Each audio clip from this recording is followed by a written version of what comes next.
যে আমাদের প্রত্যেকটা হাঁস মুরগি কিন্তু সুস্থ সবল।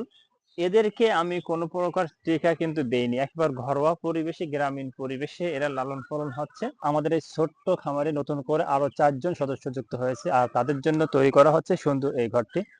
এবং এই ৪ জন সদস্যকে আমাদের খামারে নিয়ে আসতে সময় লেগেছে ৪ মাস। কি আশ্চর্য হচ্ছেন? আসলেই তাদের নিয়ে আসতে আমাদের ৪ মাস সময় লেগেছে। সেই বিষয়টা এই ভিডিওতে জানাবো ইনশাআল্লাহ। তার আগে আপনাদেরকে বলে রাখি, আমাদের মাত্র ১০ টা মুরগির বাচ্চা ছিল ২৪ ডিসেম্বর ২০২৫ সালে। সেখান থেকে এখন আমাদের খামারে কয়টা মুরগি এবং কয়টা হাঁস এবং চীনা হাঁস আছে সেটা আপনাদেরকে জানাবো। তারপরে আপনাদের ওই যে ৪ জন সদস্যকে নিয়ে আসতে আমাদের ৪ মাস সময় লেগেছে, সে বিষয়টাও জানাবো ইনশাআল্লাহ। আশা করি ভিডিওটি মনোযোগ সহকারে দেখবেন ইনশাআল্লাহ। তো বন্ধুরা, আমাদের খামার কিন্তু কচ্ছপ গতিতে এগোচ্ছে। তার একটা কারণ হচ্ছে আমরা কিন্তু খামারে অতিরিক্ত কোনো খরচ করতেছি না। আমাদের ৫ টা মুরগি আছে, এখন সেই ৫ টা মুরগি থেকে কিন্তু খামার বড় করতেছি। এ বিষয়ে কিন্তু ভিডিও আছে। আশা করি ওই ভিডিওটি আপনারা দেখে নিবেন।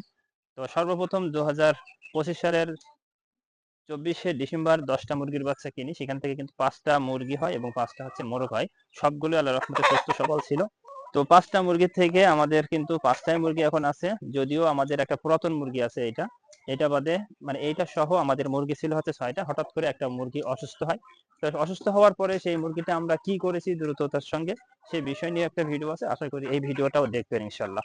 এরপরে আমরা খামারের বৈশিষ্ট্য নিয়ে আসার জন্য চীনা হাঁস নিয়ে এসেছি। চীনা হাঁসের প্রথমে আমরা ৬ টা বাচ্চা নিয়েছিলাম।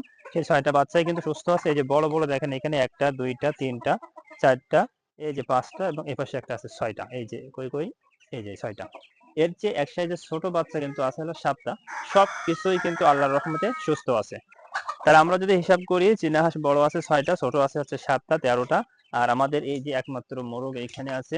এখন এই সাইডে সূর্য তো এই ভিডিও করতে একটু অসুবিধা হচ্ছে এই যে এবং আমাদের মুরগি আছে টোটাল ৫ টা।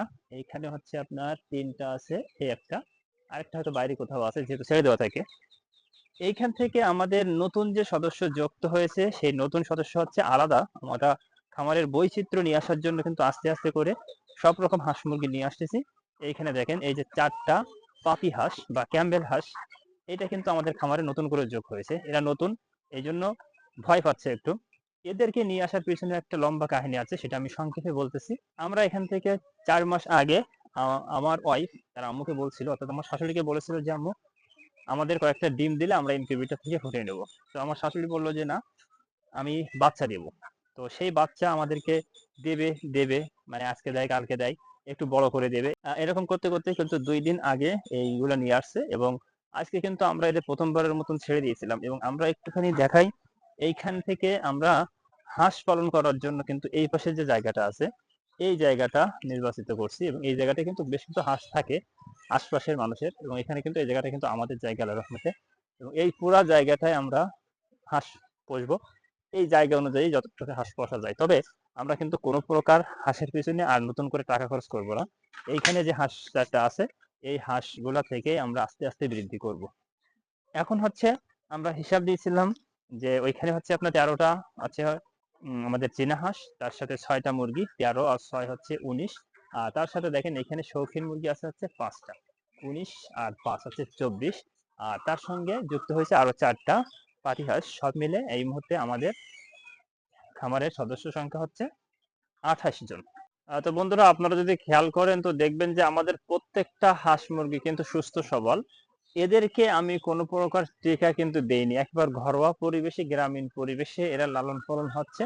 কিন্তু আল্লাহর রহমতে আমাদের আশপাশে হাঁস মুরগির আপনার আমাদের ভাষায় বলা হয় বেয়ারাম বা রোগ যেটা, সেটা স্পর্শ করলেও আমাদের কিন্তু তেমন সমস্যা দেখা দেয়নি।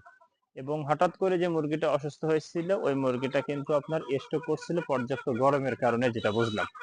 তো আমরা কিভাবে আমাদের হাঁস মুরগিগুলো সুস্থ রাখি, তাদের প্রতিদিন মানে ১ সপ্তাহের খাবার রুটিন কি, কোন দিন কি দেই, এ বিষয় নিয়ে পরবর্তীতে ভিডিও আপলোড করা হবে ইনশাআল্লাহ।